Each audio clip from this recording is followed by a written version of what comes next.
याकूब, जिसने जन्म से ही अपने बड़े भाई की ऊंची एड़ी के जूते पर कब्जा कर लिया था, उसने अपने बड़े भाई के अधिकारों को रोटी और दलिया के साथ पहिलौठे के रूप में खरीदा।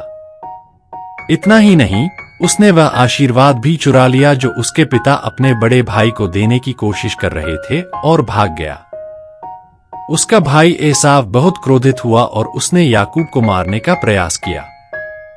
बाइबल कहती है कि याकूब बेरशेबा को छोड़कर हारान चला गया। हारान उनकी माता रिबका और उसके भाई लाबान का घर था जो वहां रहता था।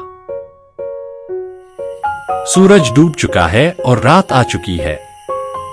याकूब एक जगह रुका और पास के एक पत्थर को तकिया बनाकर लेट गया। याकूब ने क्या सोचा?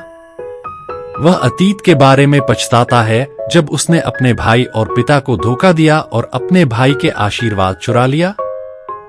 या हारान में एक नया जीवन, भविष्य के लिए उम्मीदें।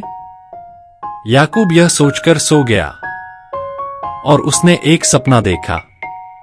अपने सपने में उसने एक सीढ़ी देखी जिसका शीर्ष आकाश तक पहुंच गया और परमेश्वर के स्वर्गदूत उस पर चढ़ और उतर रहे थे।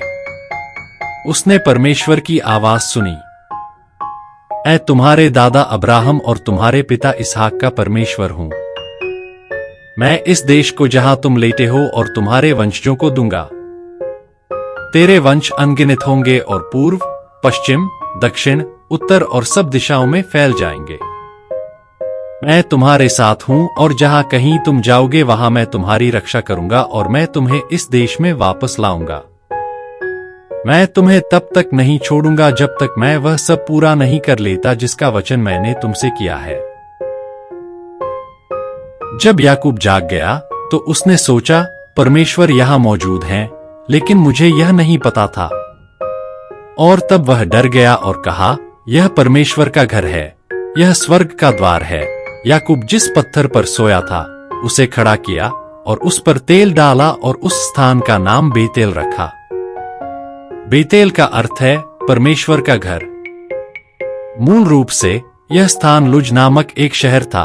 याकूब ने सोचा कि भले ही यह केवल एक पत्थर था, लेकिन यह लोगों द्वारा बनाया गया एक शहर था, और क्योंकि परमेश्वर ने उससे बात की थी, इसलिए वह इस जगह को परमेश्वर का घर कहकर याद रखना चाहता था। याकूब ने परमेश्वर से वादा किया था, यदि परमेश्वर मेरे साथ है और मेरे मार्ग में मेरी रक्षा करता है, मुझे भोजन और वस्त्र देता है और मुझे मेरे पिता के घर में सुरक्षित लौटने में मदद करता है, तो यहोवा मेरा परमेश्वर होगा और यह पत्थर जिसे मैंने खंभे के रूप में खड़ा किया है, इसका साक्षी होगा।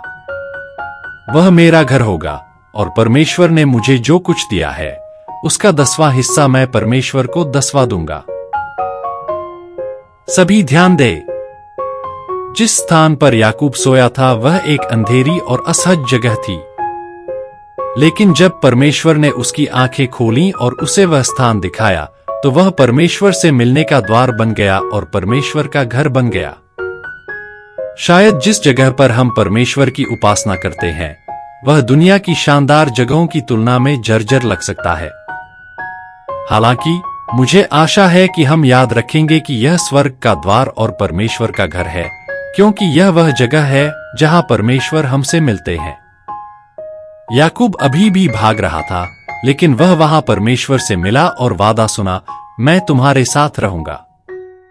तो हमें याद रखना चाहिए कि वह अब एक ऐसा व्यक्ति बन गया है जो नए सपने देख सकता है।